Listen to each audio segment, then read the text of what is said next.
I was 37, single, unemployed, and depressed because in a couple of months I was going to be moving out of my studio apartment on East 23rd Street in Manhattan and in with my mother in Sheepshead Bay, Brooklyn. Since taking a buyout at my Wall Street firm, I had devoted myself to two activities: searching for a new job and working out. And I spent a lot of time in my apartment. So did the 3 recent college graduates next door. At their weekend parties, a loud bass penetrated our shared wall starting at 10:30 p.m. In sweats, no makeup, and with my hair piled in a bun, I would go out and ring their bell around 11 p.m., early, even by my geriatric standards, to ask them to quiet down. One of them would appear, flush with alcohol and annoyance, and promise to turn it down. Usually they did. When they didn't, I would call the doorman, the management company, and once, the police. But the noise continued. My 23rd Street building was near 3 colleges. When I signed the lease, I didn't realize the place had so many student renters, people who understandably liked to party. Yet it was the least social time in my life. Most of my friends were married. I had no income, and rent was almost $3,000 a month. I wasn't dating because I hadn't figured out how to positively spin my unemployment story. One afternoon in the elevator, I saw one of the guys from next door in jeans and a t-shirt, his dark hair slightly receding. "Are you always around in the middle of the day?" he asked. "For the last few months I have been," I said. "I'm job searching." "I am too," he said. "It's my last year of law school." "Never leave a job without another," I told him. People had warned me about this, but it was only after I'd done it that I realized how true it was. As we neared our doors, I said, "I'm moving out, so you guys can blast your music all night long. The mean old lady is leaving." "Why?" he asked. "I can't afford this any longer. I'm moving in with my mom in Brooklyn." "That sucks," he said, then added, "It's not me blasting music. It's my roommates."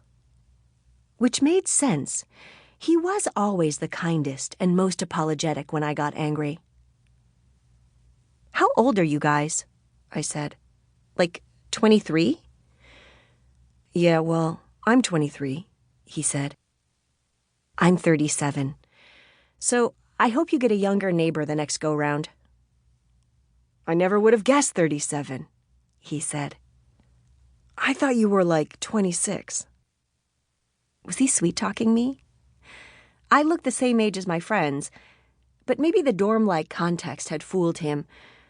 That afternoon we ran into each other again. He was in a suit headed to an interview. I wished him luck. 2 weeks later, my friend Diana and I were sitting at a nearby bar, drinking vodka sodas and looking at her Tinder app, when my 23-year-old neighbor popped up. "Swipe right," I said. "Tell him you're out with me." She swiped.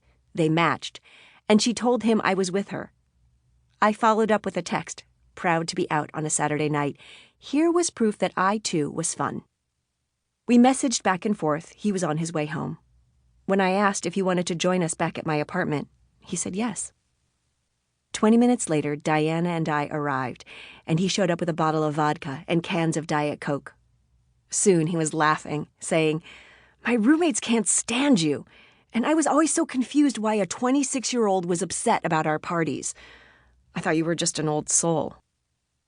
Diana and I danced to Jump by the Pointer Sisters, a song he didn't recognize. Before Diana left at 4 a.m., she whispered to me, "He likes you. Hook up."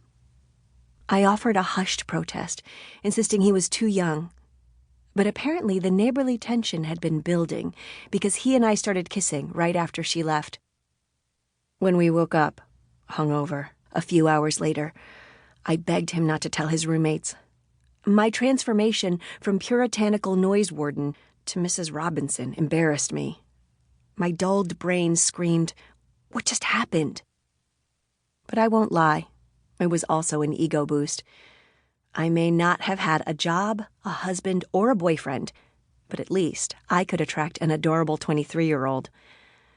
Over the next few weeks, we texted constantly and kept getting together to talk about our dating and employment searches and to fool around. When I asked him if I seemed older, he said, "Not really, mostly because you aren't working, and you're around all of the time."